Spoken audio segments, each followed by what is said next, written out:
वसतं देवं कंसचाणूरमर्दनं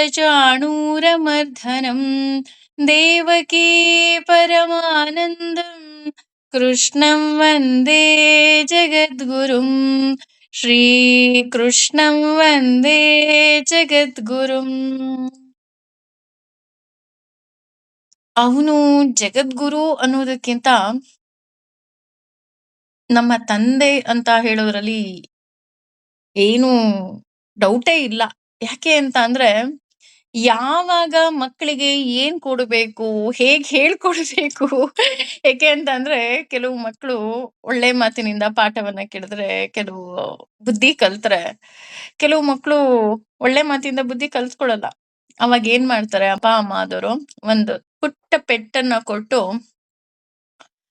ಬುದ್ಧಿವಾದವನ್ನ ಹೇಳ್ಕೊಡ್ತಾರೆ ಅಲ್ವಾ? ಅದೇ ರೀತಿ ಭಗವಂತ ನಮಗೆ ಚಿಕ್ಕ ಚಿಕ್ಕ ಚಿಕ್ಕ ಚಿಕ್ಕ ವಿಷಯದಲ್ಲಿ ನೀವು ಬುದ್ಧಿ ಕಲ್ತ್ಕೊಳ್ಳಿ ಅಂತ ಹೇಳಿದ್ರು ನಾವು ಕಲ್ತ್ಕೊಳ್ಳದೆ ಇದ್ದಾಗ ಭಗವಂತ ಇದಕ್ಕೆ ಎಲ್ಲ ಮೂಲ ಕಾರಣ ನಿಮ್ಮ ತ್ರಿಗುಣಗಳು ಅಂತ ತ್ರಿಗುಣಗಳನ್ನ ನಮ್ಮ ಕಂಟ್ರೋಲ್ಗೆ ಕೊಡ್ತಾನೆ. ಅಂದ್ರೆ ದೇವಿಯ ಕಂಟ್ರೋಲ್ಗೆ ನಮ್ಮನ್ನ ಕೊಡ್ತಾನೆ. ಓಕೆ, ಇವ್ರು ಈ ರೀತಿ ಬುದ್ಧಿ ಕಲ್ತ್ಕೊಳ್ಳಲ್ಲ, ನೀನು ಇವ್ರಿಗೆ ಯಾವ ಹಗ್ಗದಿಂದ ಸಿಲುಕಿ ಹಾಕಿಸ್ತೀಯೋ ಹಾಕ್ಸು. ಯಾಕೆ ಅಂತ ಅಂದ್ರೆ ಹೇಳ್ತಾರಲ್ಲ, ಹಸು ಹೋಗ್ಬಾರ್ದು ಅಂದಾಗ ಅದಕ್ಕೆ ಒಂದು ದಾರವನ್ನ ಕಟ್ಟಿ ಹೇಗೆ ಅದನ್ನ ಒಬ್ಬ ಯಜಮಾನ ಪ್ರೊಟೆಕ್ಟ್ ಮಾಡ್ತಾನೋ, ಅದೇ ರೀತಿ ಇಲ್ಲಿ ಭಗವಂತ ನಮ್ಗೆ ತ್ರಿಗುಣಗಳಿಂದ ಕಟ್ ಹಾಕ್ತಾ ಹೋಗ್ತಾನೆ ದೇವಿಯ ಮೂಲಕ.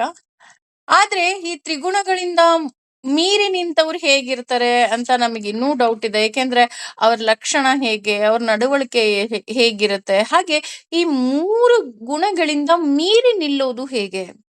ಯಾಕೆ ಅಂತಂದ್ರೆ ಮೂರು ಗುಣಗಳನ್ನ ಮೀರಿ ನಡೆದಾಗ ಮಾತ್ರ ನಾವು ಭಗವಂತನನ್ನ ಸೇರೋದಿಕ್ಕೆ ಸಾಧ್ಯ. ಹಾಗೆ ಇಲ್ಲಿ ಮೂರು ಗುಣಗಳ ತಿಳುವಳಿಕೆಯನ್ನ ಇನ್ನೂ ಮತ್ತೆ ಹೇಳ್ತಾ ಹೋಗ್ತಾನೆ ಭಗವಂತ. ಸಮನಾಗಿ, ದುಃಖದಲ್ಲಿ, ಸುಖದಲ್ಲಿ, ಸ್ವಸ್ಥ ತಾನಿದ್ದು, ಸಮನಾದ, ಲೋಷ್ಠ ಮಣ್ಣು, ಅಷ್ಟಮ ಕಲ್ಲು, ಕಾಂಚನ ಚಿನ್ನ, ತುಲ್ಯ ಸಮನಾಗಿ ಕಾಣುವ, ಪ್ರೀತಿ ಪಾತ್ರ, ಅಪ್ರಿಯನಾದ, ಧೀರ ಸ್ಥಿರನು, ತುಲ್ಯ ಸಮಾನನಾದ, ನಿಂದೆ, ಆತ್ಮ ಸಂಸ್ತುತಿ ಅಂದ್ರೆ ತನ್ನ ಹೊಗಳಿಕೆಯನ್ನ. ಅಂದ್ರೆ ಇಲ್ಲಿ ಅವನ ಗುಣ ಹೇಗಿರುತ್ತೆ ಅಂತಾನೆ ಮತ್ತೆ ಹೇಳ್ತಾ ಹೋಗ್ತಾನೆ. ಅವನಿಗೆ ಯಾರು ಈ ಮೂರು ಗುಣಗಳಿಂದ ದೂರ ಇರ್ತಾರೆ ಅವರು ಸುಖ ಮತ್ತೆ ದುಃಖವನ್ನ ಸಮನಾಗಿ ತೆಗೆದುಕೊಳ್ತಾರೆ. ಹೇಗೆ ಅನ್ನೋದಕ್ಕೆ ಇಲ್ಲೇ ಉದಾಹರಣೆ ಕೊಟ್ಬಿಟ್ಟಿದ್ದಾರೆ. ಒಂದು ಕಲ್ಲು ಮತ್ತೆ ಮಣ್ಣು. ಅಂದ್ರೆ ಕಲ್ಲು ಮತ್ತೆ ಮಣ್ಣನ್ನ ಯಾಕೆಪ್ಪ ಉದಾಹರಣೆ ಕೊಟ್ರು ಅಂದ್ರೆ ನಮ್ಮೆಲ್ರಿಗೂ ಗೊತ್ತು. ಈಗ ನಾವು ಮಣ್ಣನ್ನ ನಾವು ನೋಡ್ತಾ ಇದ್ದೀವಿ ಅಲ್ವಾ, ಆದ್ರೆ ಅದೇ ಮಣ್ಣು ಸೂಕ್ಷ್ಮ ಕಣವಾಗಿ ತುಂಬಾ ಭೂಮಿಯ ಒಳಗಡೆ ಇದ್ದಾಗ ಮಣ್ಣಿನ ಕಣದಿಂದಲೇ ಅದು ಚಿನ್ನ ಆಗೋದು ಅಲ್ವಾ? ಅದ್ರಲ್ಲಿ ಏನು ಡೌಟೇ ಇಲ್ಲ. ಆದ್ರೆ ನಾವು ಮಣ್ಣನ್ನ ಚಿನ್ನವನ್ನ ಸಮಾನವಾಗಿ ನೋಡ್ತೀವ ಅಂದ್ರೆ ಎಲ್ಲಿ ಮೇಡಮ್ ಆಗುತ್ತೆ? ಇವಾಗಿನ ಗೋಲ್ಡ್ ರೇಟ್ ನಿಮ್ಗೆ ಗೊತ್ತಲ್ವಾ? ಗೋಲ್ಡ್ ಅಂತ ಅನ್ನಕ್ಕೂ ನಾವ್ ಯೋಚನೆ ಮಾಡ್ಬೇಕು, ಅಷ್ಟು ಗಗನಕ್ಕೇರಿ ಹೋಗಿದೆ. ಆದ್ರೆ ಒಬ್ಬ ಸಮಾನ ಅಂದ್ರೆ ಮೂರು ಗುಣಗಳಿಂದ ಮೀರಿ ನಿಂತವನಿಗೆ ಮಣ್ಣಾಗ್ಲಿ ಚಿನ್ನ ಆಗ್ಲಿ ಅವನಿಗೆ ಏನು ವ್ಯತ್ಯಾಸ ಇರೋದೇ ಇಲ್ಲ. ಯಾಕೆ ಅಂತಂದ್ರೆ ಅವನ್ ಅನ್ಕೊಂತಾನೆ ಮಣ್ಣು ಒಂದೇ ಚಿನ್ನನೂ ಒಂದೇ ಅಂತ. ಯಾಕಪ್ಪ ಎರಡು ಒಂದೇನಾ ಅಂತ ನೋಡೋದಿದ್ರೆ ಹೌದು. ನಾವು ಬರುವಾಗ ಏನೂ ತೆಗೆದುಕೊಂಡು ಬಂದಿರೋದಿಲ್ಲ. ಅಟ್ ದ ಸೇಮ್ ಟೈಮ್ ನೀವು ಡೈಮಂಡ್ ಹಾಕೊಂಡಿದ್ದೀರಾ, ಬಂಗಾರ ಹಾಕೊಂಡಿದ್ದೀರಾ, ಅಥವಾ ಮೈಸೂರು ಸಿಲ್ಕ್ ಸೀರೆನೇ ಉಟ್ಕೊಂಡಿದ್ದೀರಾ, ಕಾಸ್ಟ್ಲಿ ಬಟ್ಟೆಗಳೇ ಹಾಕ್ತೀರಾ, ಬ್ರಾಂಡೆಡ್ ಬಟ್ಟೆನೇ ಹಾಕ್ತೀರಾ, ಏನ್ ಹಾಕ್ತೀರಾ ನಮಗ್ ಗೊತ್ತಿಲ್ಲ. ಆದ್ರೆ ಹೋಗ್ಬೇಕಾದ್ರೆ ಮಾತ್ರ ಏನನ್ನು ತಗೊಂಡು ಹೋಗೋ ಆಪ್ಷನ್ ಇಲ್ಲ. ಯಾರಿಗಾರು ಇದೆಯಾ ಆಪ್ಷನ್ ಅಂತ ನೋಡೋದಿದ್ರೆ ಖಂಡಿತ ರೀ ಯಾರಿಗೂ ಇಲ್ಲ. ಅಂದ್ರೆ ಈ ಮಣ್ಣು ಮತ್ತೆ ಬಂಗಾರಕ್ಕೆ ಯಾಕೆ ಇಲ್ಲಿ ಹೋಲಿಸ್ತಾ ಇದ್ದಾರೆ ಅಂತ ಅಂದ್ರೆ ಮೂರು ಗುಣಗಳಿಂದ ದೂರವಾಗಿರುವವನಿಗೆ ಈ ಹೊರಗಿನ ಪ್ರಪಂಚದಲ್ಲಿ ಸಿಗುವಂತಹ ಯಾವುದೇ ಸುಖ ಅಥವಾ ದುಃಖ ಅವನಿಗೇನೂ ಸಹ ಎಫೆಕ್ಟ್ ಮಾಡೋದಿಲ್ಲ. ಅಂದ್ರೆ ಒಬ್ಬ ವ್ಯವಸಾಯ ಮಾಡ್ತಾ ಇರ್ತಾನೆ. ವ್ಯವಸಾಯ ಮಾಡೋ ರೈತ ಎಷ್ಟೊಂದ್ ಕೆಲ್ಸ ಮಾಡ್ತಾನಲ್ವಾ? ನಮ್ಮೆಲ್ರಿಗೂ ಗೊತ್ತು. ರೈತಾಪಿ ವರ್ಗದವ್ರು ಯಾರಾದ್ರೂ ಮನೆಯವ್ರಿದ್ರೆ ಅವ್ರಿಗೆ, "ಅಯ್ಯೋ! ಅಣ್ಣ ಎಷ್ಟು ಕಷ್ಟ ಪಡ್ತಾನೆ ಗೊತ್ತಾ? ಅಪ್ಪ ಎಷ್ಟು ಕಷ್ಟ ಪಡ್ತಾರೆ ಗೊತ್ತಾ?" ಅಂತ ಹೇಳ್ತಾರೆ. ಯಾಕೆ ಅಂತಂದ್ರೆ ಭೂಮಿಯನ್ನ ಹಸನ ಮಾಡೋದಿರ್ಬೋದು, ಅಥವಾ ಆ ಉಳುಮೆ ಮಾಡೋದಿರ್ಬೋದು, ಕಳೆ ಕೀಳೋದಿರ್ಬೋದು, ಅದಕ್ಕೆ ನೀರ್ ಹಾಯಿಸೋದು.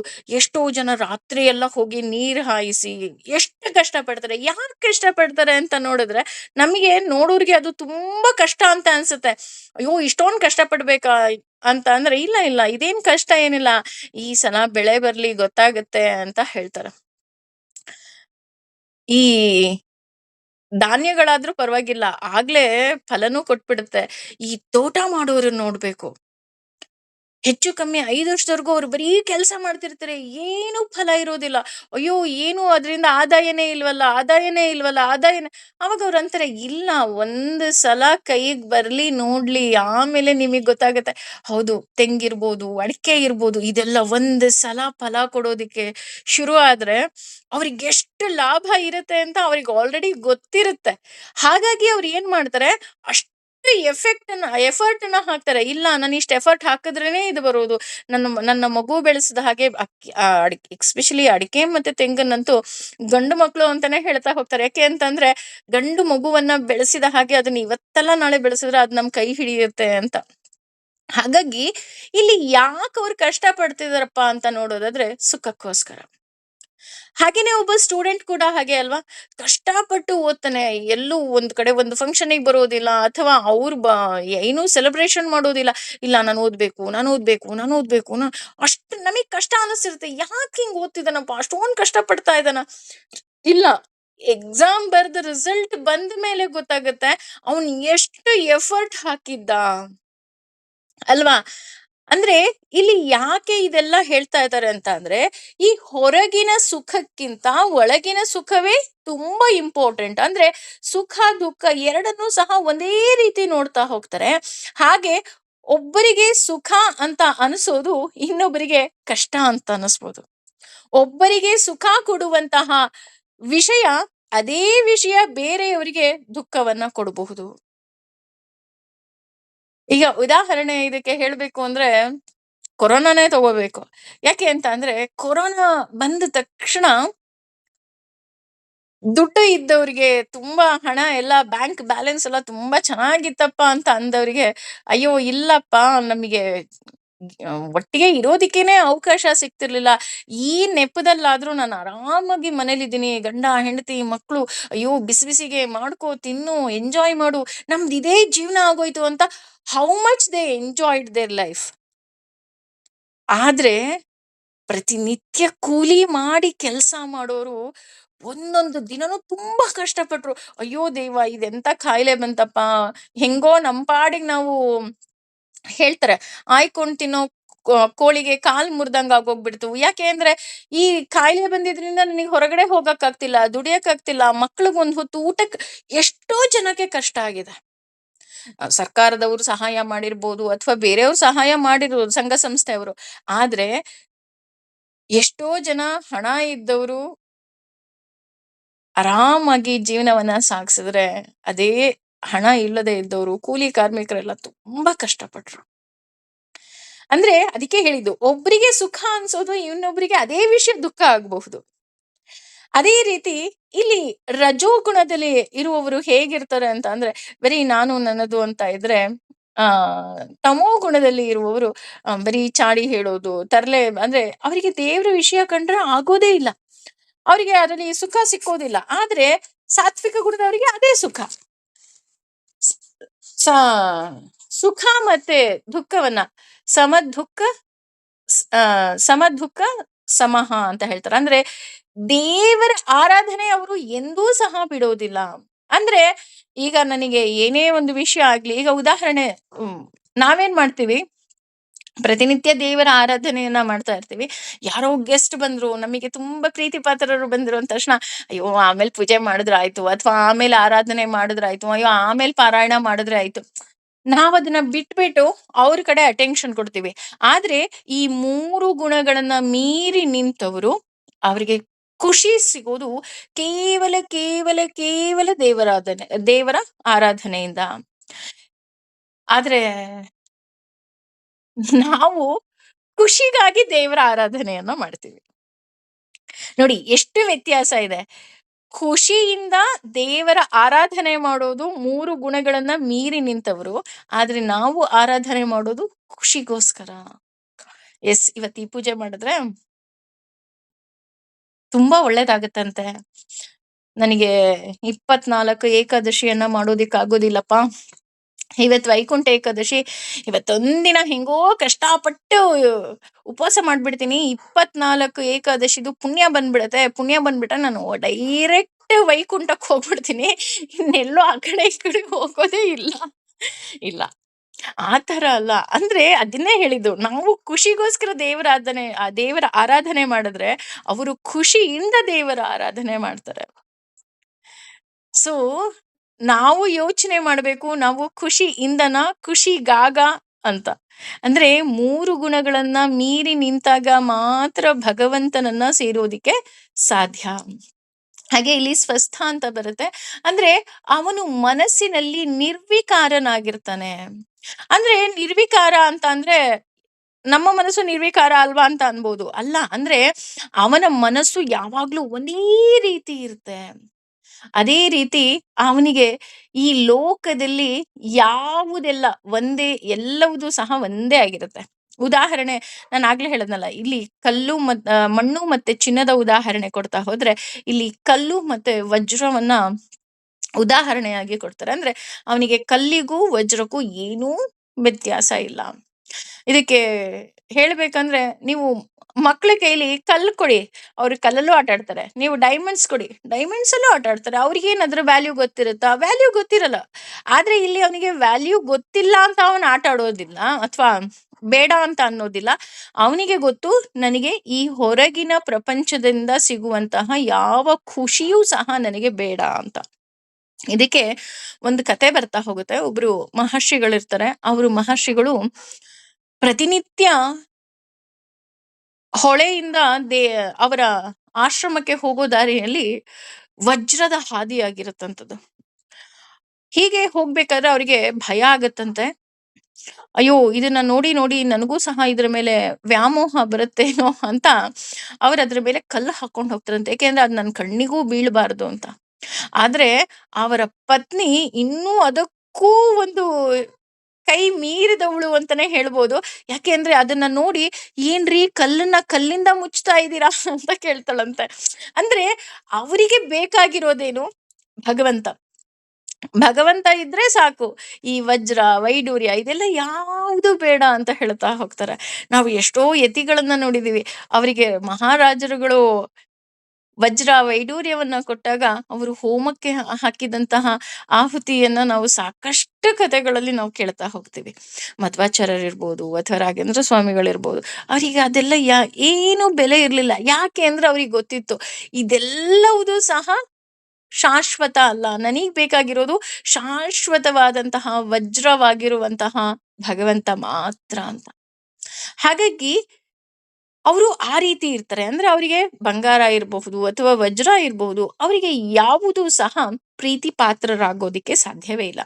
ಅದೇ ರೀತಿ ಇಲ್ಲಿ ಎಲ್ಲವೂ ಸಹ ಅವರಿಗೆ ಪ್ರಿಯವೂ ಆಗಿರುತ್ತೆ ಹಾಗೂ ಅಪ್ರಿಯವೂ ಆಗಿರುತ್ತೆ. ಆಲ್ ಆರ್ ಸೇಮ್ ಅಂತ ಹೇಳ್ತಾ ಹೋಗ್ತಾರೆ. ಹೇಗೆ ಅಂತ ಅಂದ್ರೆ, ಶುಕಾಚಾರ್ಯರಿದ್ದ ಹಾಗೆ. ಅಂದ್ರೆ ಶುಕಾಚಾರ್ಯರಿಗೆ ಮಕ್ಕಳು ಹುಚ್ಚ ಹುಚ್ಚ ಹುಚ್ಚ ಹುಚ್ಚ ಅಂತ ಕರೀತಿದ್ರು. ಅವ್ರ ಅದಕ್ಕೆ ಯೋಚನೆನೇ ಮಾಡ್ತಿರಲಿಲ್ಲ. ಏನಾರು ಕರ್ಕೊಳ್ಳಿ ಅನ್ಕೊಂಡ್ ಬೀದಿಲಿ ಹಾಗೇ ನಡ್ಕೊಂಡು ಹೋಗೋರಂತ. ಅದೇ ಪರೀಕ್ಷಿತ ಮಹಾರಾಜ ಅವರನ್ನ ಕರೆದು ಆಸನದಲ್ಲಿ ಕೂರಿಸಿ ಆ ಅವರ ಕಾಲನ್ನ ತೊಳೆದು ಅಷ್ಟು ಸನ್ಮಾನ ಮಾಡಿದ್ರು ಅವ್ರಿಗೇನೂ ಆಗ್ತಿರ್ಲಿಲ್ವಂತೆ. ಅಂದ್ರೆ ಮಕ್ಕಳು ಹುಚ್ಚ ಅಂತ ಕರೆದ್ರು ಅವ್ರು ಅದಕ್ಕೇನು ಪ್ರತಿಕ್ರಿಯೆಯನ್ನ ಕೊಡ್ತಾ ಇರ್ಲಿಲ್ಲ. ಹಾಗೆ ಪರೀಕ್ಷಿತ ಮಹಾರಾಜ ಹಾಗೆ ಅವರಿಗೆ ಸನ್ಮಾನ ಮಾಡಿದ್ರು ಅವ್ರು ಏನು ಪ್ರತಿಕ್ರಿಯೆ ಕೊಡ್ತಾ ಇರ್ಲಿಲ್ಲ. ಎಲ್ಲವನ್ನ ಸಮಾನವಾಗಿ ಸ್ವೀಕಾರ ಮಾಡ್ತಾ ಇದ್ರು. ಯಾಕೆ ಅಂತಂದ್ರೆ ಅವ್ರಿಗೆ ಗೊತ್ತಿತ್ತು, ಮಕ್ಕಳು ಹುಚ್ಚ ಅಂದ ತಕ್ಷಣ ನಾನು ಹುಚ್ಚನೂ ಆಗುವುದಿಲ್ಲ. ಹಾಗೆ ಪರೀಕ್ಷಿತ ಮಹಾರಾಜ ಏನೋ ನನಗೆ ದೊಡ್ಡ ಸ್ಥಾನದಲ್ಲಿ ಕೂರಿಸಿ ನನಗೆ ಸನ್ಮಾನ ಮಾಡಿದ್ರು ನನಗೇನೂ ಆಗೋದಿಲ್ಲ. ಯಾಕೆ ಅಂತ ಅಂದ್ರೆ, ನನಗೆ ಬೇಕಾಗಿರೋದು ಮಕ್ಕಳು ಹುಚ್ಚ ಅಂತ ಹೇಳಿದ್ದು ಅಲ್ಲ, ಅಥವಾ ಪರೀಕ್ಷಿತ ಮಹಾರಾಜ ಸನ್ಮಾನ ಮಾಡಿದ್ದು ಅಲ್ಲ. ನನಗೆ ಬೇಕಾಗಿದ್ದು ಕೇವಲ ನನ್ನ ಪ್ರಭು ಭಗವಂತ ಮಾತ್ರ. ಯಾವಾಗ ನನಗೆ ನನ್ನ ಪ್ರಭುವೇ ಬೇಕು, ನನಗೆ ಅಮ್ಮನೇ ಬೇಕು, ಅಪ್ಪನೇ ಬೇಕು ಅಂತ ಹೇಗೆ ಮಕ್ಕಳು ಹಠ ಮಾಡ್ತಾರೋ, ಆ ರೀತಿ ನಮ್ಮ ಹಠ ಇರಬೇಕು. ಹಾಗೇನೆ ಯಾಕೆ ಇಲ್ಲಿ ಅವರಿಗೆ ಎರಡು ಒಂದೇ ಆಗತ್ತೆ ಅಂದ್ರೆ, ಅವರಿಗೆ ಅಂದ್ರೆ ಇಲ್ಲಿ ನಾವು ಈಗ ನಮ್ಮ ದಿನನಿತ್ಯದಲ್ಲೂ ಅಷ್ಟೇ ಅಲ್ವಾ, ಕೆಲವರು ನಮ್ಗೆ ಹೊಗಳೋರು ಇರ್ತಾರೆ, ಕೆಲವರು ತೆಗಳೋರು ಇರ್ತಾರೆ. ನಮ್ಮ ಮುಂದೆನೂ ಹೊಗಳೋರು ಇರ್ತಾರೆ, ನಮ್ಮ ಮುಂದೆ ತೆಗಳೋರು ಇರ್ತಾರೆ, ನಮ್ಮ ಹಿಂದೆ ಹೊಗಳೋರು ಇರ್ತಾರೆ, ನಮ್ಮ ಹಿಂದೆ ತೆಗಳೋರು ಇರ್ತಾರೆ. ಆದ್ರೆ ಅದ್ ಯಾವುದಕ್ಕೂ ಪ್ರತಿಕ್ರಿಯೆಯನ್ನ ತ್ರಿಗುಣಗಳನ್ನ ಮೀರಿ ನಿಂತವರು ಕೊಡೋದಿಲ್ವಂತೆ. ಯಾಕೆ ಅಂತ ಅಂದ್ರೆ, ನಾನು ಹೇಗೆ ಅಂತ ಅವರಿಗೆ ಅರ್ಥ ಮಾಡಿಸುವಂತಹ ಕ್ರಿಯೆಯಲ್ಲಿ ನಾನು ನನ್ನ ಸಮಯವನ್ನ ವ್ಯರ್ಥ ಮಾಡ್ಕೊಳ್ಳೋದಿಲ್ಲ. ನಾನು ಏನು ಅಂತ ನನ್ನ ಭಗವಂತನಿಗೆ ಅರ್ಥ ಆದ್ರೆ ಸಾಕು. ನೋಡಿ, ಅವರಿಗೆ ಹೊಗಳಿದ್ರು ಏನೂ ಎಫೆಕ್ಟ್ ಆಗೋದಿಲ್ಲ, ಸನ್ಮಾನ ಮಾಡಿದ್ರು ಏನೂ ಎಫೆಕ್ಟ್ ಆಗೋದಿಲ್ಲ, ಬೈದ್ರು ಏನೂ ಎಫೆಕ್ಟ್ ಆಗಲ್ಲ. ಯಾಕೆ ಅಂದ್ರೆ ಭಗವಂತನಿಗೆ ಅರ್ಥ ಆದ್ರೆ ಸಾಕಲ್ವಾ. ಅಂದ್ರೆ ನಾನು ಮಾಡುವಂತಹ ಕೆಲಸ ಇರಬಹುದು, ನನ್ನ ಈ ಇರುವಿಕೆ ಇರಬಹುದು. ಇಲ್ಲಿ ನಾನೇನು ಕೆಲಸ ಮಾಡ್ತಿಲ್ಲ ಅಂದ್ರೂ ಉಸಿರಾಡ್ತಾ ಇದ್ದೀನಿ ಅಂದ್ರೆ ದಟ್ ಈಸ್ ಆಲ್ಸೋ ಎ ಕೆಲ್ಸನೇ. ನಾನು ಉಸಿರು ಆಡ್ತಾ ಇಲ್ಲ ಅಂದ್ರೆ ತಗೊಂಡ್ ಹೋಗಿ ನನ್ನನ್ನ ಹೊರಗೆ ಹಾಕ್ಬಿಡ್ತಾರೆ. ಸೊ ಇಲ್ಲಿ ನಾನು ನನ್ನ ಯಾವ ಕರ್ಮವನ್ನ ಮಾಡ್ತಿದ್ದೀನಿ, ಕರ್ಮ ಇಸ್ ನಥಿಂಗ್ ಬಟ್ ಕೆಲಸ. ನಾನು ಯಾವ ಕೆಲಸವನ್ನ ಮಾಡ್ತಿದ್ದೀನಿ ಅದು ನನ್ನ ಭಗವಂತನಿಗೆ ಇಷ್ಟ ಆದ್ರೆ ಸಾಕು. ಯಾರೋ ಮೆಚ್ಚಲಿ ಅಂತ ಬೇಡ. ಯಾಕೆ ಅಂತ ಅಂದ್ರೆ, ಭಗವಂತ ನನ್ನ ವರ್ಣಕ್ಕೆ, ನನ್ನ ಆಶ್ರಮಕ್ಕೆ ಯಾವ ಕೆಲಸವನ್ನ ಕೊಟ್ಟಿದ್ದಾನೋ, ಅಥವಾ ನನಗೆ ಯಾವ ಜವಾಬ್ದಾರಿಯನ್ನ ಕೊಟ್ಟಿದ್ದಾನೋ ಅದನ್ನ ನಿಷ್ಕಲ್ಮಶವಾಗಿ ನಾನು ಮಾಡ್ತೀನಿ. ನನಗೆ ಯಾವುದೂ ಬೇಡ. ಇದನ್ನ ಇವತ್ತು ಹೇಗಿದ್ರು ವೈಕುಂಠ ಏಕಾದಶಿ, ಇದನ್ನ ನಾವು ಅಳವಡಿಸ್ಕೋಬೇಕು. ಯಾಕೆ ಅಂತ ಅಂದ್ರೆ, ನಾನ್ ಮಾಡೋ ಕೆಲಸ ಭಗವಂತನಿಗೆ ಇಷ್ಟ ಆದ್ರೆ ಸಾಕು. ಯಾರು ಇಷ್ಟ ಪಡ್ತಾರೋ ಇಷ್ಟ ಪಡಲ್ವೋ ದಟ್ ಈಸ್ ಸೆಕೆಂಡರಿ. ಭಗವಂತ ಇಷ್ಟ ಪಡ್ತಾ ಇದ್ದಾನ ಸಾಕು. ಹಾಗೇನೆ ತನ್ನ ಗುರುತು ನಮ್ಗೆ ಗೊತ್ತಿಲ್ಲ ಅಥವಾ ನಿನಗೂ ಸಹ ಗೊತ್ತಿಲ್ಲ, ಅದು ಗೊತ್ತಿರೋದು ಭಗವಂತನಿಗೆ ಮಾತ್ರ ಅಂತ ಹೇಳ್ತಾರಂತೆ. ಅಂದ್ರೆ ಈಗ ಒಬ್ಬ ವ್ಯಕ್ತಿಯನ್ನ ನೋಡಿದಾಗ ಕೆಲವರಿಗೆ ಚೈಲ್ಡಿಶ್ ಅನ್ನಿಸ್ಬೋದು, ಕೆಲವರಿಗೆ ತುಂಬಾ ತಿಳ್ಕೊಂಡಿದ್ದಾರೆ ಅಂತ ಅನ್ನಿಸ್ಬೋದು, ಅಥವಾ ಇವ್ರೇನಪ್ಪಾ ಇವ್ರು ಅಂತ ಅನ್ನಿಸ್ಬೋದು. ಯಾಕೆ ಅವರು ಯಾವುದಕ್ಕೂ ಪ್ರತಿಕ್ರಿಯೆ ಕೊಡೋದಿಲ್ಲ ಅಂತ ಅಂದ್ರೆ, ನನ್ನ ಗುರುತು ಅಂದ್ರೆ ನಾನು ಯಾರು ಅನ್ನೋದು ನಿನ್ಗೂ ಗೊತ್ತಿಲ್ಲ, ನಿನಗ್ಯಾಕೆ ನನಗೆ ಗೊತ್ತಿಲ್ಲ. ನನ್ನ ಗುರುತು ಗೊತ್ತಿರೋದು ಸಹ ಭಗವಂತನಿಗೆ ಮಾತ್ರ ಗೊತ್ತಿದೆ. ಯಾಕೆ ಯಾಕೆ ಈ ಮಾತನ್ನ ಹೇಳ್ತಾರೆ ಅಂತ ಅಂದ್ರೆ, ನಾನು ಹೇಳದ್ನಲ್ಲ, ನಮಗೆ ಯಾಕೆ ಈ ಭೂಮಿಗೆ ಕಳಿಸಿದ್ದಾನೆ ಅಂತ ನಮಗೆ ಗೊತ್ತಿಲ್ಲ. ಯಾರಿಗಾರು ಗೊತ್ತಾ ಯಾಕೆ ಭಗವಂತ ನಮ್ಮನ್ನ ಭೂಮಿಗೆ ಕಳಿಸಿದಾನೆ ಅಂತ, ಅಥವಾ ನಮ್ಮಿಂದ ಏನ್ ಕೆಲಸ ಆಗ್ಬೇಕಾಗಿದೆ ಅಂತ ಯಾರಿಗಾರು ಗೊತ್ತಿದ್ಯಾ? ಯಾರಿಗೂ ಗೊತ್ತಿಲ್ಲ. ಗೊತ್ತಿರೋದು ಭಗವಂತನಿಗೊಬ್ಬನಿಗೆ. ಯಾಕೆ ಅಂತ ಅಂದ್ರೆ ಅವನು ಮ್ಯಾನುಫ್ಯಾಕ್ಚರ್ ಮಾಡಿರೋದು. ಹಾಗಾಗಿ ಭಗವಂತನಿಗೆ ಗೊತ್ತು ಇವರಿಂದ ಏನ್ ಕೆಲಸ ಆಗ್ಬೇಕು ಭೂಮಿ ಮೇಲೆ. ಹಾಗಾಗಿ ಅದಕ್ಕೆ ಇಲ್ಲಿ ಎಷ್ಟು ಸುಂದರವಾಗಿ ಹೇಳ್ತಾರೆ ಅಂದ್ರೆ, ನನ್ನ ಗುರುತು ನಿನಗೂ ಗೊತ್ತಿಲ್ಲ, ನನಗೂ ಗೊತ್ತಿಲ್ಲ, ಗೊತ್ತಿರೋದು ಭಗವಂತನಿಗೊಬ್ಬನಿಗೇನೆ. ಅಷ್ಟೇ ಅಲ್ಲ, 4ನೇ ಪಾದದಲ್ಲಿ ಹೇಳ್ತಾ ಹೋಗ್ತಾರೆ, ಭಗವಂತ ದೇವರ ಆರಾಧನೆಯಿಂದ ಅವರು ಎಂದೂ ಸಹ ಹೊರಗಡೆ ಬರೋದಿಲ್ಲ. ಅಂದ್ರೆ 2ನೇ ಪಾದದಲ್ಲಿ ಅವರಿಗೆ ಖುಷಿಯಿಂದ ದೇವರ ಆರಾಧನೆ ಮಾಡ್ತಾರೆ ಅಂತ ಅಂದ್ರೆ, ಇಲ್ಲಿ 4ನೇ ಪಾದದಲ್ಲಿ ಹೇಳ್ತಾ ಹೋಗ್ತಾರೆ, ಅವರು ಭಗವಂತನ ಆರಾಧನೆಯಿಂದ ಎಂದೂ ಸಹ ಹೊರಗಡೆ ಬರೋದೇ ಇಲ್ಲ. ಈಗ ನಾವ್ ಹೇಗೆ ಅಂತ ಅಂದ್ರೆ, ಯಾರೋ ಹೇಳಿದ್ರು 48 ದಿನ ಪೂಜೆ ಮಾಡ್ರಿ ನಿಮಗ್ ತುಂಬಾ ಒಳ್ಳೇದಾಗುತ್ತೆ ಅಂತ. ಹೆಚ್ಚು ಕಮ್ಮಿ 40 ದಿನ ಪೂಜೆ ಮಾಡಿರ್ತೀವಿ, ನಮ್ಗೇನು ಒಳ್ಳೇದಾಗಲ್ಲ. ತಕ್ಷಣ ಏನ್ ಮಾಡ್ತೀವಿ, ಅಯ್ಯೋ ಏನ್ ಪೂಜೆ ಮಾಡಿದ್ರು ಏನೇ ಇಲ್ಲ ಬಿಡ್ರಿ, ಯಾಕೆ ಪೂಜೆ ಮಾಡ್ಬೇಕು, ನಡೀರಿ ಅದೆಲ್ಲೋ ಹೋಗ್ಬೇಕು ಅಂದ್ರಲ್ಲ ಹೋಗೋಣ ನಡೀರಿ. ಸಾಮಾನ್ಯವಾದ ಮಾತುಕತೆಗಳು ಇದು. ಆದ್ರೆ ತ್ರಿಗುಣಗಳಿಂದ ಮೀರಿ ನಿಂತವರು, ಅವರಿಗೆ ಯಾವುದೇ ರೀತಿಯಾದಂತಹ ಆಸೆಗಳಾಗ್ಲಿ, ಆಕಾಂಕ್ಷೆಗಳಾಗ್ಲಿ, ಅಪೇಕ್ಷೆಗಳಾಗ್ಲಿ ಇರೋದಿಲ್ಲ. ಹಾಗಾಗಿ ಅವ್ರಿಗಿರೋದು ಒಂದೇ, ನಾನು ಭಗವಂತನ ಆರಾಧನೆ ಮಾಡ್ಬೇಕು ಅಷ್ಟೆ. ಭಗವಂತ ನನಗೆ ಏನ್ ಕೊಡ್ತಾನೋ ಏನ್ ಬಿಡ್ತಾನೋ ನನಗ್ ಗೊತ್ತಿಲ್ಲ, ನಾನು ಅವನನ್ನ ಆರಾಧನೆ ಮಾಡ್ಬೇಕು. ನಾನು ಅದಕ್ಕೆ ಹೇಳೋದು, ಭಕ್ತಿ ಅಂದ್ರೇನೆ ಪ್ರೀತಿ, ಪ್ರೀತಿ ಅಂದ್ರೇನೆ ಹೇಳಿದ್ವಲ್ಲ ಜಸ್ಟ್ ಲೈಕ್ ಪ್ರೇಯಸಿಯ ಹಾಗೆ ಪ್ರೀತಿಸ್ತಾ ಹೋಗ್ಬೇಕು. ಯಾಕೆ ಅಂತಂದ್ರೆ ನನಗೇನೂ ಬೇಡ, ನೀನೇ ಬೇಕು. ಯಾರೋ ಬೈಲಿ, ಯಾರೋ ಹೊಗಳಲಿ, ಅಥವಾ ಅವನ ಪ್ರಿಯಕರನೇ ಆಕೆಯನ್ನ ಪ್ರೀತಿಸದೇ ಇರ್ಲಿ, ಅವಳೇನಾದ್ರೂ ಪ್ರೀತಿಸೋದ್ ಬಿಡ್ತಾಳ? ಖಂಡಿತ ಪ್ರೀತಿಸೋದ್ ಬಿಡೋದಿಲ್ಲ. ಹಾಗೇನೆ ನಾವು ಅಷ್ಟೇ, ಭಗವಂತ ನಮಗ್ ಒಳ್ಳೇದ್ ಮಾಡ್ತಾ ಇದ್ದಾನೋ, ಅಥವಾ ಕಷ್ಟ ಕೊಡ್ತಾ ಇದ್ದಾನೋ, ಅಥವಾ ಯಾರೋ ನಮಗ್ ಬೈತಾ ಇದ್ದಾರೋ, ಯಾರೋ ನಮಗ್ ಹೊಗಳ್ತಾ ಇದ್ದಾರೋ, ಅಥವಾ ಈ ತರ ತಿಳ್ಕೊಂಡ್ವಿ, ನಮ್ಮ ಗುರುತು ನಮಗೂ ಗೊತ್ತಿಲ್ಲದೆ ಇರೋದ್ರಿಂದ ನಾವು ನಿಷ್ಕಾಮವಾಗಿ ಯಾವುದೇ ರೀತಿಯಾದಂತಹ ಅಪೇಕ್ಷೆಗಳಿಲ್ಲದೆ ಎಂದೂ ಸಹ ಭಗವಂತನ ಆರಾಧನೆಯಿಂದ ನಾವೂ ಸಹ ಹೊರಗಡೆ ಬರಬಾರ್ದು. ಜಸ್ಟ್ ಅವನನ್ನ ಆರಾಧನೆ ಮಾಡ್ತಾ ಇರ್ಬೇಕು. ಯಾಕೆ ಅಂದ್ರೆ ಮಾನವ ಜನ್ಮದಲ್ಲಿ ನಮಗೆ ಸಿಕ್ಕಿರುವಂತಹ ಏಕೈಕ ಪುಣ್ಯ ಇದೇನೆ. ನಾವು ಅವನನ್ನ ಆರಾಧನೆ ಮಾಡ್ಬೋದು, ಯಾವ ರೀತಿ ಬೇಕಾದ್ರೂ ಆರಾಧನೆ ಮಾಡ್ಬೋದು. ಅವ್ರು ಯಾಕೆ ಈ ರೀತಿ ಆರಾಧನೆ ಮಾಡ್ತಾರಪ್ಪ ಅಂದ್ರೆ, ಅವರು ಧೀರ ಆಗಿರ್ತಾರೆ, ಅಂದ್ರೆ ದೃಢ ಮನಸ್ಸಿನಿಂದ ಇರ್ತಾರೆ. ಯಾರ್ ಏನೇ ಹೇಳಿ ಅವರು ಬದ್ಲಾಗೋದಿಲ್ಲ. ಯಾಕೆ ಬದ್ಲಾಗೋದಿಲ್ಲ ಅಂತ ಅಂದ್ರೆ, ಅವರು ಜ್ಞಾನವನ್ನ ಸಂಪಾದನೆ ಮಾಡಿರ್ತಾರೆ. ಯಾರ್ ಏನ್ ಹೇಳಿದ್ರು ಅವ್ರ ಏನು ತಲೆ ಕೆಡಿಸ್ಕೊಳಲ್ಲ. ಬಿಕಾಸ್ ಅವ್ರಿಗೆ ಗೊತ್ತಿರುತ್ತೆ, ಅವ್ರಿಗೆ ಆ ಜ್ಞಾನ ಇರುತ್ತೆ, ಭಗವಂತನ ಅರಿವು ಇರುತ್ತೆ. ಜ್ಞಾನದಿಂದಲೇ ಭಗವಂತನ ಅರಿವು ಬರೋದು. ಹಾಗಾಗಿ ಭಗವಂತನ ಅರಿವು ಇರೋದ್ರಿಂದ, ಭಗವಂತನ ಜ್ಞಾನ ಇರೋದ್ರಿಂದ ಅವ್ರು ಎಂದೂ ಸಹ ಭಗವಂತನ ಆರಾಧನೆಯಿಂದ ಎಂದೂ ಸಹ ಅವರು ಹೊರಗಡೆ ಬರುವುದಿಲ್ಲ. ಅದೇ ಮುಂದುವರೆದು ಹೇಳ್ತಾ ಹೋಗ್ತಾರೆ, ಮಾನ, ಗೌರವ, ಅಪಮಾನಯೋ ಮತ್ತು ಅಗೌರವ ತುಲ್ಯ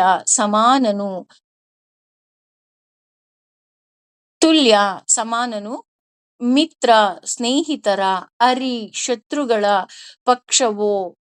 ಪಕ್ಷಗಳಿಗೆ ಸರ್ವ ಎಲ್ಲ ಆರಂಭ ಪ್ರಯತ್ನಗಳ ಪರಿತ್ಯಾಗಿಯು ಗುಣ ಅತೀತ ಭೌತಿಕ ಪ್ರಕೃತಿ ಗುಣಗಳಿಂದ ಅತೀತನು ಸಹ ಅವನು ಉಚ್ಯತೆ ಎಂದು ಹೇಳುತ್ತದೆ.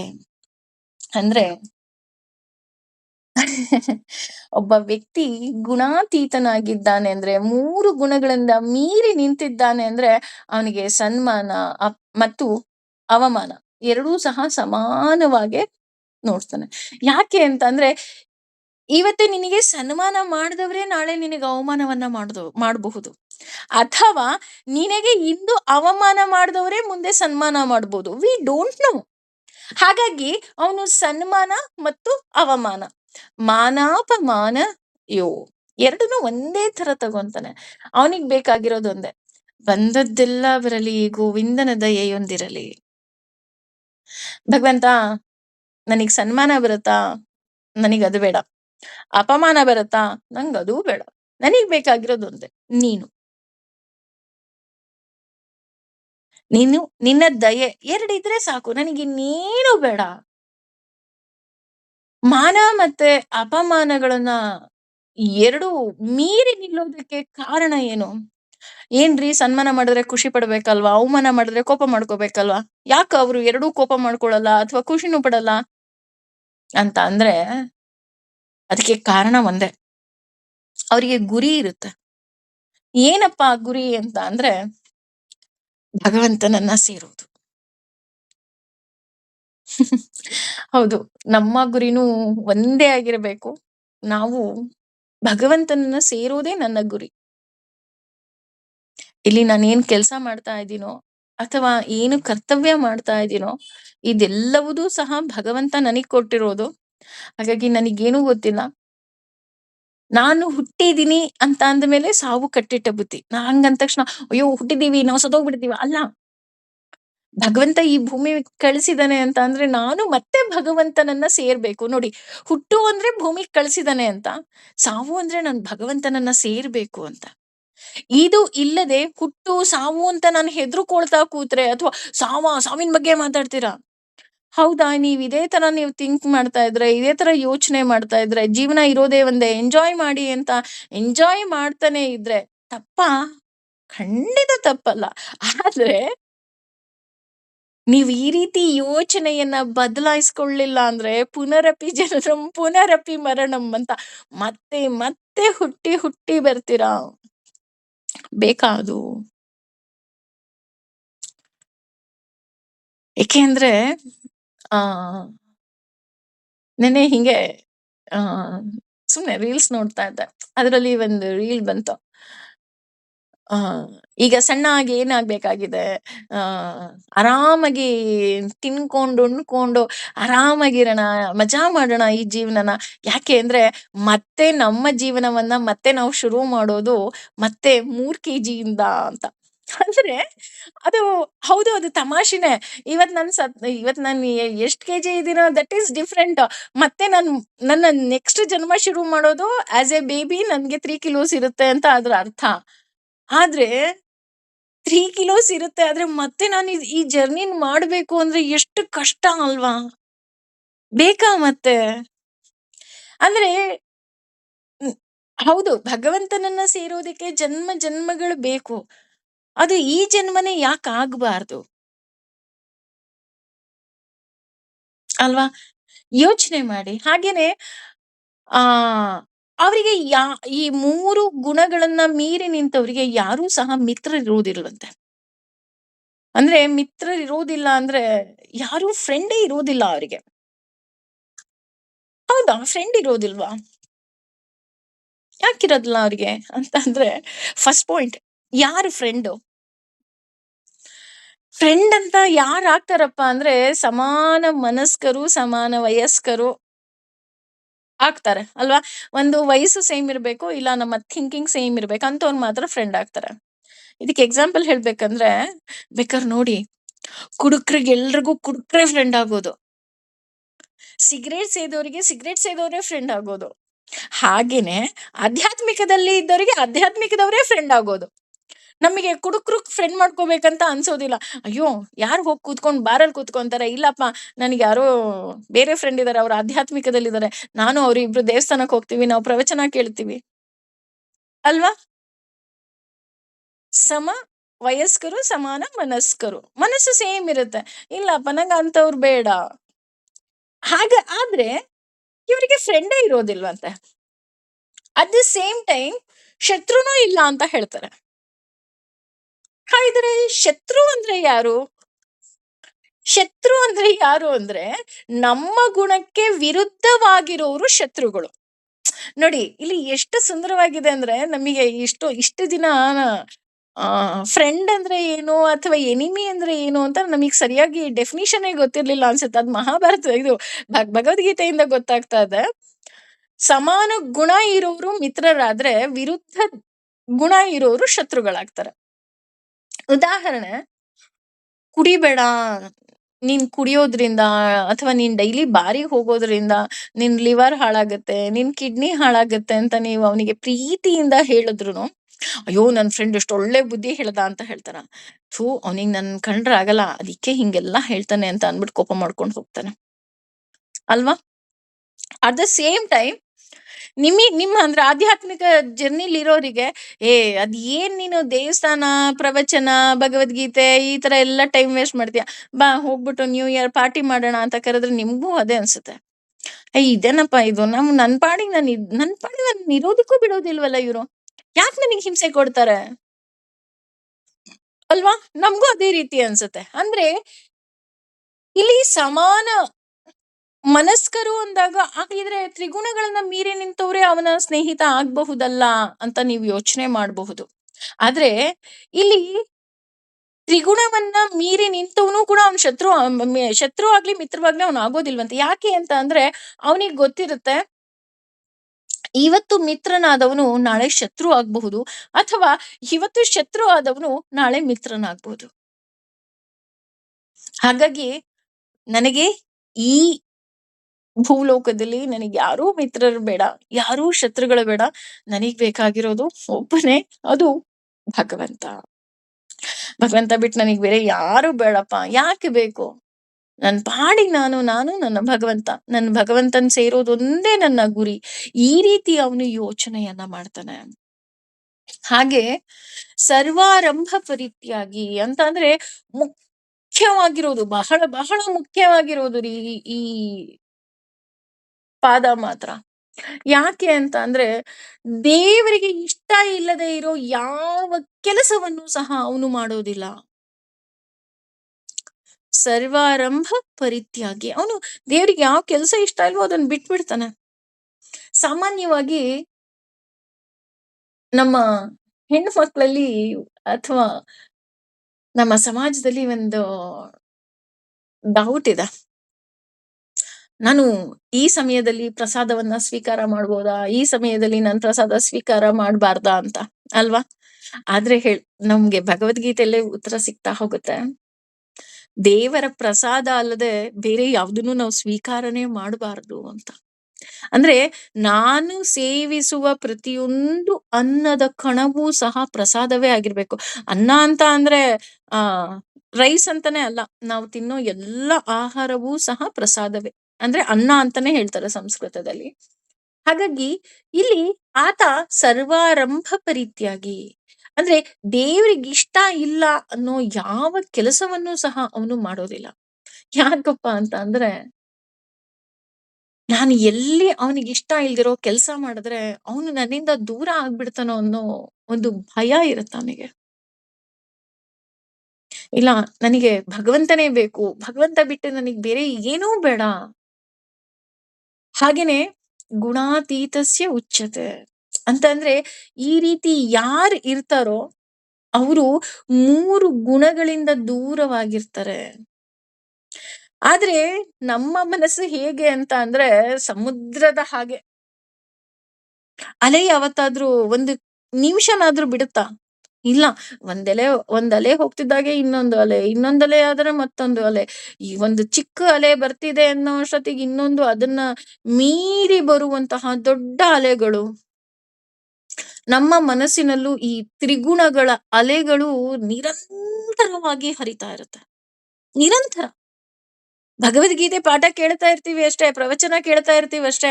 ಅಯ್ಯೋ, ನಾನು ನ್ಯೂ ಇಯರ್ ಪಾರ್ಟಿಗೆ ಯಾವ ಸೀರೆ ಹಾಕೊಳ್ಳಿ ಅಂತ ನನ್ನ ಮನಸ್ಸು ಯೋಚನೆ ಮಾಡುತ್ತೆ, ಅಲ್ವಾ? ಅಂದ್ರೆ ನಮ್ಮನ್ನ ಒಂದು ಗುಣ ಅಂದ್ರೆ ಸಾತ್ವಿಕ ಗುಣ ಇದೆ, ನಾನು ಆರಾಮಾಗಿ ಭಗವದ್ಗೀತೆ ಕೇಳ್ತಾ ಇದ್ದೀನಪ್ಪ ಅಂತ ಅನ್ನೋ ಅಷ್ಟೊತ್ತಿಗಾಗ್ಲೇ ರಜೋಗುಣ. ನಡಿ ಪಾರ್ಟಿಗೆ ಹೋಗೋಣ, ಯಾವ ಸೀರೆ ಉಡ್ಕೊಂತ್ಯಾ, ಯಾವ ಡ್ರೆಸ್ ಹಾಕೊಂತ್ಯಾ, ಏನ್ ಮೇಕಪ್ ಮಾಡ್ಕೊಂತ್ಯಾ. ಇನ್ನೂ ಕೆಲವು ಸಲ ಅಂತೂ ತಮೋ ಗುಣ ರಾರಾಜಿಸುತ್ತೆ. ಪಾಪ ಅಷ್ಟು ಒಳ್ಳೆ ಪ್ರವಚನ ಮಾಡ್ತಿರ್ತಾರೆ, ಇವ್ರಿಗೆ ಜೋರು ನಿದ್ದೆ, ಕಣ್ಣೇ ಬಿಡಕ್ ಆಗದೆ ಇರುವಷ್ಟು ನಿದ್ದೆ. ಗೊತ್ತಿಲ್ಲ ಅದು ಎಲ್ಲಿಂದ ನಿದ್ದೆ ಬಂತು ಅಂತಾನೆ ಗೊತ್ತಿಲ್ಲ. ಅವ್ರ ಪಾಠ ಕೇಳ್ತಿದ್ರೆ ಹಂಗೆ ನಿದ್ದೆ ಬಂದ್ಬಿಡ್ತು. ಯಾಕೆ ನಿದ್ದೆ ಬಂತು? ತಮೋ ಗುಣದ ಆರ್ಭಟ ಹೆಚ್ಚಿತ್ತು. ಅಥವಾ ನನ್ನ ಮನಸ್ಸು ಬೇರೆದ್ ಯಾಕೆ ಯೋಚನೆ ಮಾಡ್ತಿದೆ? ರಜೋಗುಣದ ಆರ್ಭಟ ಮಾಡ್ತಾ ಇದೆ. ಹಾಗಾಗಿ ಈ ಈ ರೀತಿ ಹೀಗೆ ಅಲೆಗಳು ಬರ್ತಾ ಇದ್ರೆ ಇದನ್ನ ನಾನು ಕಂಟ್ರೋಲ್ ಮಾಡಕ್ ಆಗದೇ ಇಲ್ವಾ? ಈ 3 ಗುಣಗಳನ್ನ ಮೀರಿ ನಿಂತವರು ಮಾನಸ ಸರೋವರದ ಹಾಗೆ. ಅಂದ್ರೆ ಅಲ್ಲಿ ಅಲೆಗಳೇ ಬರುವುದಿಲ್ವಂತೆ, ತಟಸ್ಥವಾಗಿರುತ್ತಂತೆ. ಅಲೆಗಳಿಲ್ಲ, ಕಂಪನ ಇಲ್ಲ, ಏನೂ ಇಲ್ಲ. ಅಷ್ಟು ಕ್ಲಿಯರ್ ವಾಟರು, ಅಷ್ಟು ಚೆನ್ನಾಗಿದೆ ಮಾನಸ ಸರೋವರ. ಮಾನಸ ಸರೋವರದ ಹಾಗೆ ಅವರ ಮನಸ್ಸಿದೆಯಂತೆ. ಆದ್ರೆ ನನ್ನ ಮನಸ್ಸು ಯಾಕೆ ಈ ರೀತಿ ತಮೋಗುಣ, ರಜೋಗುಣ, ಸಾತ್ವಿಕ ಗುಣ ಅಂತ, ಅದು ನಾನ್ ಅನ್ಕೊಂಡಿದ್ದೆ ಇಷ್ಟು ದಿನ ಯಾವುದೋ ಒಂದು ಗುಣ ಇದೆ ಅಂತ. ಒಂದು ಹಗ್ಗದಿಂದ ಭಗವಂತ ನನ್ನನ್ನು ಕಟ್ ಹಾಕಿದಾನೆ ಅಂದ್ರೆ, ಇಲ್ಲ, ಮೂರು ಹಗ್ಗದಿಂದ ಕಟ್ ಹಾಕಿದನಪ್ಪ. ಈ ಹಗ್ಗ ಬಿಡಿಸ್ಕೊಳ್ಳ, ಆ ಹಗ್ಗ ಬಿಡಿಸ್ಕೊಳ್ಳ, ಯಾವ ಹಗ್ಗ ಬಿಡಿಸ್ಕೊಳ್ಳಿ ನಾನು? ನನಗ್ ಗೊತ್ತಿಲ್ವಲ್ಲ, ಯಾವ ಹಗ್ಗನ ಹೇಗ್ ಬಿಡಿಸ್ಕೋಬೇಕು ಅಂತಾನೆ ಗೊತ್ತಿಲ್ಲ. ಈಗ ನಾನು ಹೇಗೆ ಇದರಿಂದ ಹೊರಗಡೆ ಬರೋದು? ಈ ಮುರುಗಳಿಂದ ಮೀರಿ ನಿಲ್ಲೋದಿಕ್ಕೆ ಆಗೋದೇ ಇಲ್ವಾ ಅಂತ ಅಂದ್ರೆ, ಅದಕ್ಕೂ ಭಗವಂತ ಹೇಳ್ತಾನೆ, ಇಲ್ಲ, ಖಂಡಿತ ಆಗತ್ತೆ. ಅದಕ್ಕೆ ರೀ ಅವನಿಗೆ ನಾನು ಪದೇ ಪದೇ ಹೇಳೋದು, ಹೀ ಸೋ ಸ್ವೀಟ್. ಯಾಕೆ ಅವನು ತುಂಬಾ ಸ್ವೀಟ್ ಅಂತ ಅಂದ್ರೆ, ನಮ್ಮಲ್ಲಿ ಏನೇನು ಕೊರತೆ ಇದೆಯೋ ಅದನ್ನೆಲ್ಲ ಮೀರಿ ನಿಲ್ಲೋದ್ ಹೇಗೆ ಅಂತಾನೂ ಅವನು ಹೇಳ್ಕೊಡ್ತಾ ಹೋಗ್ತಾನೆ. ನೋಡಿ, ಎಕ್ಸ್ಪೆಷಲಿ ಈ 14ನೇ ಅಧ್ಯಾಯ ತುಂಬಾ ಕಠಿಣ ಅಂತ ಹೇಳ್ತಾರೆ. ಯಾಕೆ ಅಂತ ಅಂದ್ರೆ ಅರ್ಥ ಮಾಡ್ಕೊಳ್ಳೋದು ತುಂಬಾ ಕಷ್ಟ ಅಂತ. ಆದ್ರೆ ಅರ್ಥ ಮಾಡ್ಕೊಳ್ತಾ ಗೊತ್ತಾಯ್ತು, ನನ್ನ ಈ ಮೂಡ್ ಸ್ವಿಂಗ್ ಅಂತ ಏನಿದೆ, ಆ ಎಲ್ಲಾ ಮೂಡ್ ಸ್ವಿಂಗಿಗೂ ಕಾರಣ ನನ್ನ ತ್ರಿಗುಣಗಳೇ ಅಂತ, ಅಲ್ವಾ? ಇಷ್ಟ್ ದಿವಸ ನಮಗೂ ಗೊತ್ತಿರ್ಲಿಲ್ಲ. ಯಾಕೆ ನಾನ್ ಬೆಳಗ್ಗೆ ಖುಷಿಯಾಗಿ ಎದ್ದೇಳ್ತೀನಿ, ಯಾಕೆ ಒಂದೊಂದ್ ದಿನ ಬೇಜಾರಾಗಿರ್ತೀನಿ, ಯಾಕೆ ನಾನ್ ಸುಮ್ನೆ ಕೋಪ ಮಾಡ್ಕೊಂತೀನಿ, ಸಿಟ್ಟು ಮಾಡ್ಕೊಳ್ತೀನಿ. ಅದಕ್ಕೂ ಕಾರಣ ಈ ತ್ರಿಗುಣಗಳೇ ಅಂತ ನಮ್ಗೆ ಭಗವಂತ ಹೇಳ್ಕೊಟ್ಟ, ಅಲ್ವಾ? ಹಾಗಾದ್ರೆ ಇದನ್ನ ಮೀರಿ ನಿಲ್ಲೋದು ಹೇಗೆ? ಹೇಗೆ 3 ಗುಣವನ್ನ ಮೀರಿ ನಿಂತವರ ಮನಸ್ಸು ಮಾನಸ ಸರೋವರದ ಹಾಗಿರುತ್ತೆ ಅಂತ ಅಂದ್ಮೇಲೆ, ನನ್ನ ಮನಸ್ಸು ಹಾಗೆ ಆಗ್ಬೇಕಲ್ವಾ? ಅಷ್ಟು ಚೆನ್ನಾಗಿರ್ಬೇಕಲ್ವಾ? ಹೇಗ್ ಸಾಧ್ಯ?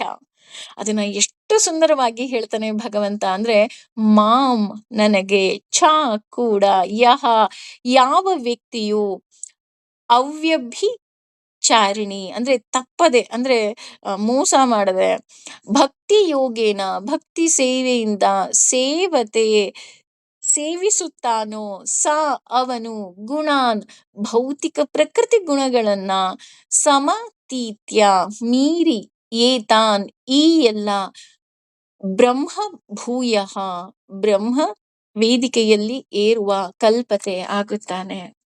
ಅಂದ್ರೆ ಇಲ್ಲಿ ತುಂಬಾ ಸುಂದರವಾದ ಒಂದು ಪದ ಬರ್ತಾ ಇದೆ, ಅದು ಸೇವತೆ. ಅಂದ್ರೆ ಇಲ್ಲಿ ಭಗವಂತ ಹೇಳ್ತಾ ಹೋಗ್ತಾನೆ, ಅವನು ನನ್ನನ್ನ ಸೇವಿಸ್ಬೇಕಂತೆ. ನೋಡಿ, ನಾನು ಮೊದ್ಲಿಂದನೂ ಹೇಳ್ತಾ ಇದ್ದೀನಿ, ಭಗವದ್ಗೀತೆ ಅನ್ನೋದು ಪಾರಾಯಣ ಮಾಡೋದಲ್ಲ, ಪಾರಣೆ ಮಾಡ್ಬೇಕು. That means we have to eat. ನಾನು ತಿನ್ಬೇಕು ಇನ್ ದ ಸೆನ್ಸ್ ನಾನು ಅದನ್ನ ಜೀವನದಲ್ಲಿ ಅಳವಡಿಸ್ಕೋಬೇಕು. ಇಲ್ಲಿ ಭಗವಂತನೇ ಹೇಳ್ತಾ ಇದ್ದಾನೆ, ಭಕ್ತಿ ಯೋಗೇನ ಸೇವತೆ. ಸೇವತೆ ಅಂದ್ರೆ ಏನು? ಸೇವಿಸೋದು. ಅಯ್ಯೋ ಶಿವನೇ, ಭಗವಂತನನ್ನ ಹೇಗೆ ಸೇವಿಸೋದು? ಅವನನ್ನ ಹೆಂಗ್ ತಿನ್ನೋದಿಕ್ಕಾಗತ್ತೆ? ನನಗ್ ತಿನ್ನಕ್ಕಾಗತ್ತಾ? ಅಂದ್ರೆ ಸೇವಿಸೋದು ಅಂದ್ರೆ ಅರ್ಥ ತಿನ್ನೋದು ಅಂತ ಅಲ್ಲ. ಪ್ರತಿ ಕ್ಷಣ, ಪ್ರತಿ ನಿಮಿಷ, ಪ್ರತಿ ಸೆಕೆಂಡು ಕೂಡ ಕೇವಲ ಕೇವಲ ಕೇವಲ ಕೇವಲ ಅವನನ್ನೇ ನಾನು ಯೋಚನೆ ಮಾಡಬೇಕು. ನೆಕ್ಸ್ಟ್ ಕ್ವಶನ್, ಮೇಡಮ್ ಕೆಲಸ ಯಾರು ಮಾಡ್ತಾರೆ? ನೀವ್ ಹೇಳ್ತಿದ್ದೀರಾ ಅವನನ್ನೇ ಯೋಚನೆ ಮಾಡಿ ಅಂತ. ಯೋಚನೆ ಮಾಡ್ತಾ ಕೂತ್ರೆ ಮನೇಲಿ ಹೇಗೆ ಕೆಲಸ ಆಗತ್ತೆ? ಅದಕ್ಕೆ ಅವನು ಎಷ್ಟು ಸುಂದರವಾಗಿ ಹೇಳ್ತಾನೆ ಅಂದ್ರೆ, ಕಾಯ ವಾಚ ಮನಸ ನನ್ನನ್ನೇ ಸೇವಿಸ್ಬೇಕು. ನಾನು ಹೇಳಿದ್ನಲ್ಲ, ನಾವ್ ಏನೇ ಕೆಲಸ ಮಾಡ್ತಾ ಇದ್ರು, ಭಗವಂತ ಇದು ನನಗೆ ಕೊಟ್ಟಿರುವಂತಹ ಕಾಯಕ, ಬೇಜಾರೇ ಮಾಡ್ಕೋಬಾರ್ದು. ಅತ್ತೆ ಸೇವೆ ಇರ್ಬೋದು, ಮಾವನ ಸೇವೆ ಇರ್ಬೋದು, ಅಮ್ಮನ ಸೇವೆ ಇರ್ಬೋದು, ಅಥವಾ ಮಕ್ಕಳ ಸೇವೆ ಇರ್ಬೋದು. ಇದು ನೀನ್ ನನಗೆ ಕೊಟ್ಟಿರುವಂತಹ ಕಾಯಕ. ಅಥವಾ ನಾವು ಸೇವೆ ಮಾಡಿದ್ರು ಅವ್ರು ಬೈತಾರಾ? ಇಟ್ಸ್ ಓಕೆ, ಅದು ನಿನ್ನ ಕಾಯಕ. ನೀನ್ ಕೊಟ್ಟಿದ್ಯಾ, ನಾನ್ ಮಾಡ್ತಾ ಇದ್ದೀನಿ, ನಾನು ಖುಷಿಯಾಗಿ ಮಾಡ್ತಾ ಇದ್ದೀನಿ, ನನಗ್ ಬೇಜಾರೇ ಇಲ್ಲ. ಯಾರು ಬೈದ್ರೂ ಬೇಜಾರಿಲ್ಲ, ಯಾರು ಹೊಗಳಿದ್ರೂ ಬೇಜಾರಿಲ್ಲ, ನನಗ್ ಬೇಡವೇ ಬೇಡ. ನನಗೆ ಬೇಕಾಗಿರೋದೊಂದೇ, ನನಗೆ ದೇವರ ಸಂಬಂಧ ಬೇಕು. ನಾವು ಮನುಷ್ಯರ ಸಂಬಂಧ ಬೇಕು. ನೀವ್ ನನ್ನನ್ನ ಪ್ರೀತಿಸಿ, ನೀವ್ ಹೇಗಿದ್ದೀರಾ, ನಾನು ಒಳ್ಳೆಯವಳಲ್ವಾ? ವಿ ಆರ್ ವೇಸ್ಟಿಂಗ್ ಟೈಮ್ ಅಲ್ವಾ? Sometimes we beg love. ಯಾರ ಜೊತೆನಾರು ಇರ್ಬೋದು, ನಾವು ಪ್ರೀತಿಯನ್ನ ಭಿಕ್ಷೆ ಬಿಡ್ತೀವಿ.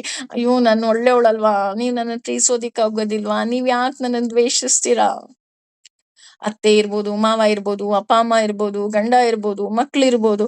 ಎಕ್ಸ್ಪೆಷಲಿ ಒಂದು ಏಜ್ ಆದ್ಮೇಲೆ ನಾವು ಮಕ್ಕಳ ಹತ್ರನೂ ನಾವು ಪ್ರೀತಿಯನ್ನ ಬೇಡ್ತೀವಿ. ನನ್ಗೋಸ್ಕರ ಸಮಯ ಕೊಡಿ, ನನ್ಗೋಸ್ಕರ ಟೈಮ್ ಕೊಡಿ. ಆದ್ರೆ ನಾವು ಭಗವಂತನ ಜೊತೆ ಸಂಬಂಧ ಇಟ್ಕೊಂಡಾಗ ಇದು ಯಾವ ಸಂಬಂಧಗಳು ಸಹ ನಮ್ಮ ಮೇಲೆ ಯಾವುದೇ ರೀತಿಯಾದಂತ ಎಫೆಕ್ಟ್ ಮಾಡೋದಿಲ್ಲ. ಆದ್ರೆ ಆ ಸಂಬಂಧ ಹೇಗಿರ್ಬೇಕಪ್ಪ ಅಂದ್ರೆ ಭಕ್ತಿಯಿಂದ ಇರ್ಬೇಕು. ಎಸ್ ಲಕ್ಷ್ಮೀ ದೇವಿ, ಇವತ್ತು ನಾನು ನಿನಗೆ ಒಂದ್ ತೆಂಗಿನಕಾಯಿ ಹೊಡೆದಿದ್ದೀನಿ, ನಾಳೆ ನನಗೆ 1,000 ಕೊಡು ಅನ್ನೋ ಭಕ್ತಿ ಅಲ್ಲ. ನೀನೇನು ಕೊಡ್ಲಿಲ್ಲ ಅಂದ್ರೂ ನಾನು ನಿನ್ನನ್ನ ಪ್ರೀತಿಸ್ತೀನಿ ಅನ್ನೋ ಭಕ್ತಿ ಇರ್ಬೇಕು. ಇಲ್ಲಿ ಯಾಕೆ ಭಕ್ತಿಯಿಂದನೇ, ಅದಕ್ಕೆ ಇಲ್ಲಿ ಹೇಳ್ತೇವೆ ಭಕ್ತಿ ಯೋಗೇನ ಸೇವತೆ. ಅಂದ್ರೆ ರಾವಣ ಮತ್ತೆ ಹಿರಣ್ಯಕಶಿಪುಗೂ ಭಗವಂತನ ಜೊತೆ ಸಂಬಂಧ ಇತ್ತು. ಯಾವ ಸಂಬಂಧ? ದ್ವೇಷದ ಸಂಬಂಧ.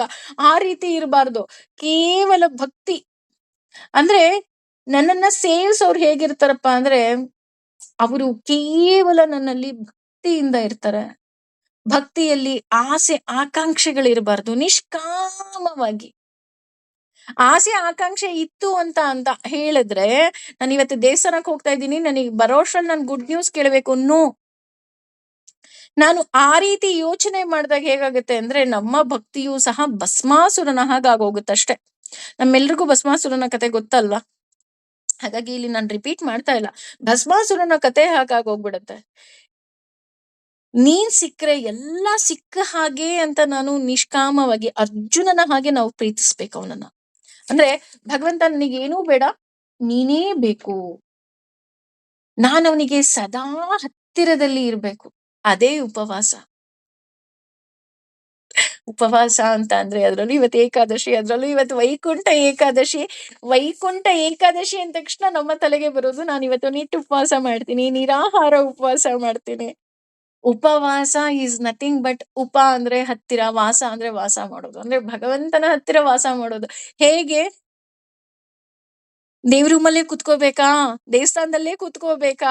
ಇಲ್ಲ ರೀ, ನನ್ನ ಚಿಂತನೆಯಲ್ಲಿ, ನನ್ನ ಮನಸ್ಸಿನಲ್ಲಿ, ನನ್ನ ಕಾಯಕದಲ್ಲಿ ಪ್ರತಿಯೊಂದರಲ್ಲೂ ನಾನು ನನ್ನ ಭಗವಂತನನ್ನ ಹತ್ತಿರ ಹತ್ತಿರ ಹತ್ತಿರ ಹತ್ರ ಹೋಗ್ಬೇಕು.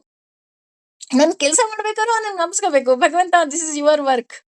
ಅಥವಾ ನಾನು ಪ್ರವಚನ ಮಾಡ್ತಾ ಇರ್ಬೇಕಾದ್ರು, ಭಗವಂತ ಇದ್ ನೀನ್ ಕೊಟ್ಟಿರೋ ಕೆಲ್ಸ. ಕೇಳ್ಬೇಕಾದ್ರು ಅಷ್ಟೇ, ಅಯ್ಯೋ ಭಗವಂತ, ಇವತ್ ನಾನ್ ನಿನ್ ಬಗ್ಗೆ ಕೇಳ್ತಾ ಇದ್ದೀನಿ, ಇವತ್ ನಾನು ಎಷ್ಟೊಂದು ಒಳ್ಳೆ ವಿಷಯ ತಿಳ್ಕೊಂಡೆ ನಿನ್ನಿಂದ, ನೀನ್ ಭಗವದ್ಗೀತೆಯಲ್ಲಿ ಇದನ್ನೆಲ್ಲಾ ಹೇಳಿದ್ಯಾ, ನನಗ್ ಗೊತ್ತೇ ಇರ್ಲಿಲ್ಲ. ಸದಾ ಹತ್ರ ಇರ್ಬೇಕು, ನಮ್ಮ ಮನಸ್ಸಿನಿಂದ ಹತ್ರ ಇರ್ಬೇಕು. ನಾವ್ ಹತ್ರ ಅಂದ ತಕ್ಷಣ ಏನ್ ಪಕ್ಕದಲ್ಲೇ ಕುತ್ಕೊಂಡ್ರೆ ಮಾತ್ರ ಹತ್ರ? ನೋ. ಮಗಳು ಅಮೆರಿಕಾದಲ್ಲಿದ್ರು ಸದಾ ನಾವು ಅವಳ ಬಗ್ಗೆ ಯೋಚನೆ ಮಾಡ್ತೀವಿ ಅಲ್ವಾ? ಅಥವಾ ಮಗ ಫಾರಿನ್ ಅಲ್ಲಿದ್ರು ಅವನ್ ಬಗ್ಗೆನೇ ಯೋಚನೆ ಮಾಡ್ತೀವಲ್ವಾ? ಅದೇ ನಮ್ ಪಕ್ಕದ ಮನೇಲಿದ್ರು ನಾವ್ ಅವ್ರನ್ನ ಮಾತಾಡ್ಸಿ ತಿಂಗಳುಗಳು ವರ್ಷಗಳಾಗೋಗಿರುತ್ತೆ. ಅಂದ್ರೆ ಇಲ್ಲಿ ಹತ್ತಿರ ಅಂದ್ರೆ ಮನಸ್ಸಿನಿಂದ ಹತ್ರ ಇರ್ಬೇಕು, ಆಗ ಮಾತ್ರ ಅದು ಪ್ರೀತಿ ರೀ. ಪ್ರೀತಿ ಇಸ್ ನಥಿಂಗ್ ಬಟ್ ಭಕ್ತಿ ರೀ.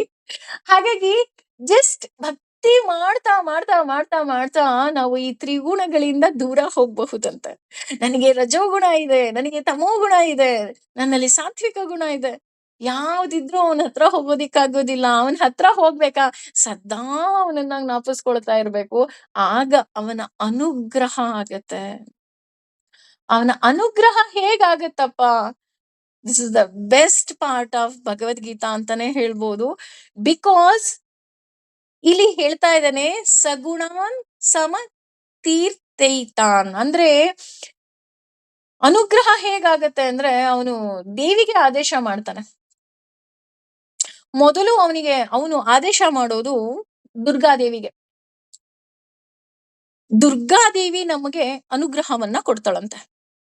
ದುರ್ಗಾದೇವಿ ಹೇಗೆ ಅನುಗ್ರಹ ಕೊಡ್ತಾಳಪ್ಪ ಅಂತ ಅಂದ್ರೆ, ನಮ್ಮನ್ನ ತಮೋ ಗುಣದಿಂದ ದೂರ ಮಾಡ್ತಾಳಂತೆ. ನಾವೇನ್ ಮಾಡ್ತೀವಿ? ದುರ್ಗಾದೇವಿಯನ್ನೇ ಆರಾಧನೆ ಮಾಡ್ತೀವಿ. ನೋ, ನಾನು ಭಗವಂತನನ್ನ ಸದಾ ಆರಾಧನೆ ಮಾಡೋದ್ರಿಂದ ಅವನು ದುರ್ಗಾದೇವಿಗೆ ಹೇಳ್ತಾನೆ, ನೀನು ಅವನಿಗೆ ಅನುಗ್ರಹ ಮಾಡು ಅಂತ. ಮೊದಲು ದುರ್ಗಾದೇವಿ ಅನುಗ್ರಹ ಮಾಡ್ತಾಳೆ. ಹೇಗೆ ಮಾಡ್ತಾಳೆ? ಮೊದಲು ನನ್ನಲ್ಲಿರೋ ತಮೋ ಗುಣ ಕಮ್ಮಿ ಮಾಡ್ತಾಳೆ. ತಮೋ ಗುಣ ಅಂದ್ರೆ ನನ್ನಲ್ಲಿರುವ ರಾಕ್ಷಸ ಗುಣಗಳು, ಕೋಪ ಬರೋದು, ಸಿಟ್ಟು ಬರೋದು, ಬೇರೆಯವ್ರು ನೋಡಿದ್ರೆ ಅಸೂಯೆ ಮಾಡೋದು, ನನಗೇ ಬೇಕು, ನಾನೇ ಎಲ್ಲಿಂದ, ಅದನ್ನ ಫಸ್ಟ್ ಕಮ್ಮಿ ಮಾಡ್ತಾನೆ. ಆಹಾ, I got something best gift ಅಂತ ಹೇಳಿ ಮತ್ತೆ ನಾನು ಅವನನ್ನ ಬಿಡದ ಹಾಗೆ ನಾನು ಆರಾಧನೆ ಮಾಡ್ಬೇಕು. ಹಾಗೆ ಆರಾಧನೆ ಮಾಡೋದ್ರಿಂದ ನೆಕ್ಸ್ಟ್ ಭೂದೇವಿಗೆ ಹೇಳ್ತಾನೆ, ಅನುಗ್ರಹ ಮಾಡು ನನ್ನ ಭಕ್ತನಿಗೆ. ಆಗ ಭೂದೇವಿ ನಮ್ಮಲ್ಲಿರುವಂತಹ ರಜೋಗುಣವನ್ನ, ಪ್ರಭಾವವನ್ನ ಕಮ್ಮಿ ಮಾಡ್ತಾಳೆ. ಮತ್ತೆ ನಾನು ಭಗವಂತನನ್ನ ಆರಾಧನೆ ಮಾಡ್ಬೇಕು. ಇಲ್ಲ ಭಗವಂತ ನೀನೇ ಬೇಕು, ನೀನೇ ಬೇಕು, ನೀನೇ ಬೇಕು, ನೀನೇ ಬೇಕು. ಹೌದಾ? ಅವಾಗ ಶ್ರೀದೇವಿಗೆ ಹೇಳ್ತಾನೆ. ಆಗ ಶ್ರೀದೇವಿ ನಮ್ಮಲ್ಲಿರುವಂತಹ ಸಾತ್ವಿಕ ಗುಣವನ್ನ ಕಮ್ಮಿ ಮಾಡ್ತಾಳೆ. ಈ ರೀತಿ ಕಮ್ಮಿ ಮಾಡೋದ್ರಿಂದ ಆಗ ನಾನು 3 ಗುಣಗಳಿಂದ ಮುಕ್ತಿಯನ್ನ ಹೊಂದುತ್ತೀನಿ. ವೈಕುಂಠ ದ್ವಾರದಿಂದ ಇವತ್ತು ವೈಕುಂಠ ಏಕಾದಶಿ ನಾನು ಬಂದೆ, ನಾನು ವೈಕುಂಠಕ್ಕೆ ಹೋಗ್ತೀನ ಅಂತ ಅಂದ್ರೆ ಇಲ್ಲ, ನಾನು ಭಗವಂತನನ್ನ ನಿಷ್ಕಾಮವಾಗಿ ನಾನು ಪೂಜೆ ಮಾಡೋದ್ರಿಂದ ಭಗವಂತನೇ ದುರ್ಗಾದೇವಿ, ಭೂದೇವಿ, ಶ್ರೀದೇವಿಯರ ಅನುಗ್ರಹದಿಂದ 3 ಗುಣಗಳಿಂದ, ಅಂದ್ರೆ 3 ಹಗ್ಗನು ಆರಾಮಾಗಿ ಅವನೇ ಬಿಚ್ತಾ ಹೋಗ್ತಾನೆ. ಆಮೇಲೆ ಏನಾಗತ್ತೆ ಅಂತ ಅಂದ್ರೆ, ಬ್ರಹ್ಮ ಭೂಯಃ ಕಲ್ಪತೆ. ಅಂದ್ರೆ ಬ್ರಹ್ಮ ಭೂಯಃ ಅಂತ ಅಂದ್ರೆ ಚಿತ್ ಪ್ರಕೃತಿ. ಚಿತ್ ಪ್ರಕೃತಿ ಅಂದ್ರೆ ಲಕ್ಷ್ಮೀದೇವಿ. ಲಕ್ಷ್ಮೀದೇವಿ ನಮ್ಮನ್ನ ಮೆಚ್ತಾಳಂತೆ. ಎಸ್, ಇವರು 3 ಗುಣಗಳಿಂದ ಮುಕ್ತರಾಗಿದ್ದಾರೆ. ಸೊ ಇವರೂ ಸಹ ನಾರಾಯಣನ ಪ್ರೀತಿಗೆ ಪಾತ್ರರಾಗಬಹುದು. ಆಗ ಏನಾಗತ್ತೆ ಅಂತ ಅಂದ್ರೆ 3 ದೇವಿಯರ ಬಂಧನ ಕಳಿಯುತ್ತೆ. ಕಳೆದ್ರೆ ಲಕ್ಷ್ಮೀ ಹತ್ತಿರ ಹೋಗ್ತೀವಂತೆ. ಲಕ್ಷ್ಮೀ ಹತ್ತಿರ ಹೋಗಿ ನಾವು ಅಮ್ಮನ ಮಡಿಲಲ್ಲಿ ಮಲಗಿದ ಅನುಭವ ಆಗತ್ತಂತೆ. ಇದೇನಪ್ಪಾ, ನಾನು ಆರಾಧನೆ ಮಾಡಿದ್ದು ನಾರಾಯಣನಿಗೆ. ನಾರಾಯಣ ನೋಡಿದ್ರೆ ದುರ್ಗಾದೇವಿಯಿಂದ ತಮೋಗುಣ, ಭೂದೇವಿಯಿಂದ ರಜೋಗುಣ ಹಾಗೂ ಶ್ರೀದೇವಿಯಿಂದ ಸಾತ್ವಿಕ ಗುಣವನ್ನ ಕಮ್ಮಿ ಮಾಡ್ದ. ಈ ಕಮ್ಮಿ ಮಾಡದ್ಮೇಲೆ ಲಕ್ಷ್ಮಿ ನನ್ನನ್ನ ತುಂಬಾ ಇಷ್ಟಪಟ್ಲು. ಲಕ್ಷ್ಮಿ ಇಷ್ಟಪಟ್ಟ ಮೇಲೆ ನಾನು ಅಮ್ಮನ್ ಮಡ್ಲಲ್ಲಿ ಯಾಕೆ ಮಲ್ಕೊಂಡಿದ್ದೀನಿ? ನಾನ್ ನಾರಾಯಣನನ್ನ ಹೋಗಿ ಸೇರ್ಬೇಕಿತ್ತಲ್ವಾ? ಇಲ್ಲ, ಇಲ್ಲಿ ಲಕ್ಷ್ಮಿಯನ್ನ ಹೋಗಿ ಸೇರ್ತೀನಿ ಅಂತ ಅಂದ್ರೆ ಯಾಕೆ ಹೀಗಾಯ್ತು ಅನ್ನೋದಕ್ಕೆ ಮುಂದಿನ ಶ್ಲೋಕದಲ್ಲಿ ತುಂಬಾ ಚೆನ್ನಾಗಿದೆ, ಅವಾಗ್ಲೇ ಎಕ್ಸ್ಪ್ಲೈನ್ ಮಾಡ್ತೀನಿ.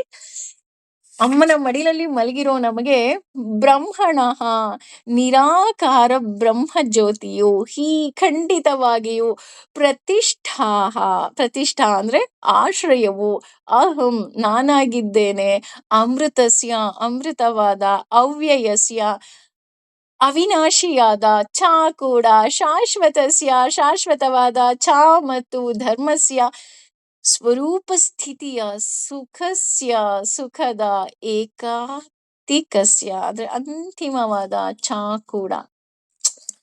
This is a wonderful. ನಾನ್ ತುಂಬಾ ಎಂಜಾಯ್ ಮಾಡ್ತಾ ಇದ್ದೀನಿ ಭಗವದ್ಗೀತೆನ.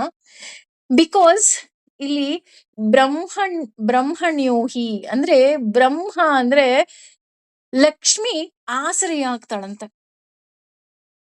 ಇಲ್ಲಿ ಬ್ರಹ್ಮ ಅಂದ್ರೆ ವೇದ ಅಂತಾನೂ ಬರುತ್ತೆ, ಬ್ರಹ್ಮ ಅಂದ್ರೆ ಜ್ಞಾನ ಅಂತ ಬರುತ್ತೆ. ಬ್ರಹ್ಮ ಅಂದ್ರೆ ವೇದ ಅಂದ ತಕ್ಷಣ ನಮ್ಮೆಲ್ಲರಿಗೂ ಗೊತ್ತು, ವೇದದ ಅಭಿಮಾನಿ ದೇವತೆ ಲಕ್ಷ್ಮಿ. ಲಕ್ಷ್ಮಿ ನಮಗೆ ಆಸರೆ ಆಗ್ತಾಳೆ. ನಾನು ಆಗ್ಲೇ ಹೇಳಿದ್ನಲ್ಲ, ಇದೇನಿದು ನಾನು ಹೋಗಿ ಲಕ್ಷ್ಮಿ ಮಡಿಲಲ್ಲಿ ಯಾಕೆ ಮಲಕ್ಕೊಂಡೆ ಅಂತ ಅಂದ್ರೆ, ಲಕ್ಷ್ಮಿ ಎಲ್ಲಿದ್ದಾಳೆ ರೀ? ಲಕ್ಷ್ಮಿ ಇರುವುದು ನಾರಾಯಣನ ಹೃದಯದಲ್ಲಿ. ದಟ್ ಮೀನ್ಸ್ ನಾನು ಈ 3 ಗುಣಗಳಿಂದ ನಾನು ದೂರ ಬಂದೆ, ಹೊರಗಡೆ ಬಂದೆ ಅಂತ ಅಂದ್ರೆ ನಾರಾಯಣನ ಹೃದಯದಲ್ಲಿ ನನ್ನ ವಾಸ ಆಗತ್ತೆ. ಅಂದ್ರೆ ಭಗವಂತ ನಮ್ಮನ್ನ ಪ್ರೀತಿಸೋದಿಕ್ಕೆ ಶುರು ಮಾಡ್ತಾನೆ.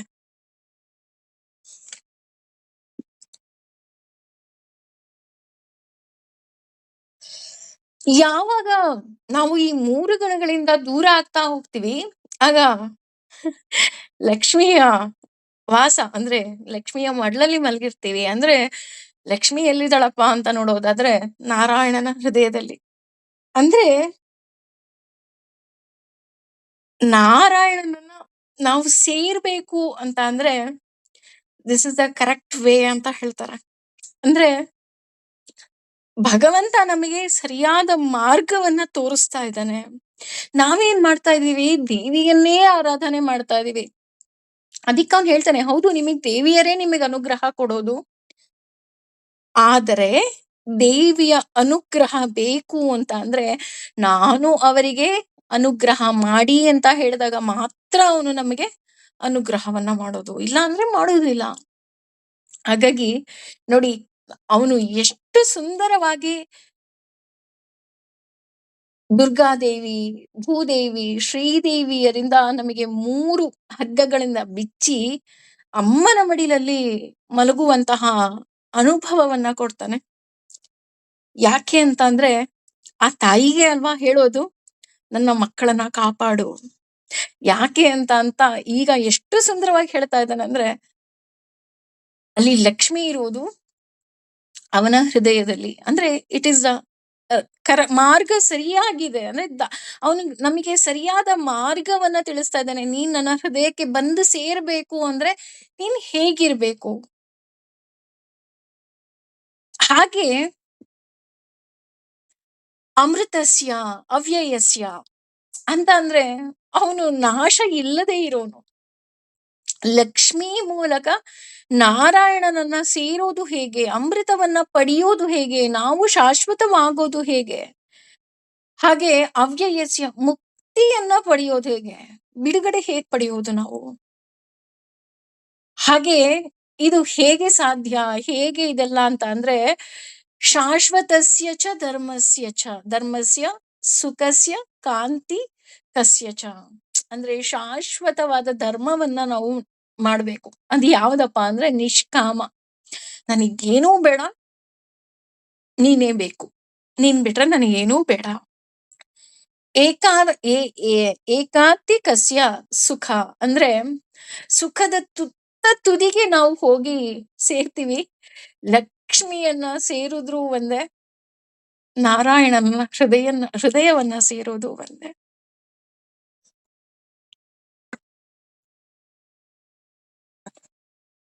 ಅಂದ್ರೆ ಭಕ್ತಿಯಿಂದ ನಾವು ಹೇಗೆ ನಾರಾಯಣನನ್ನ ಸೇರ್ಬೋದು?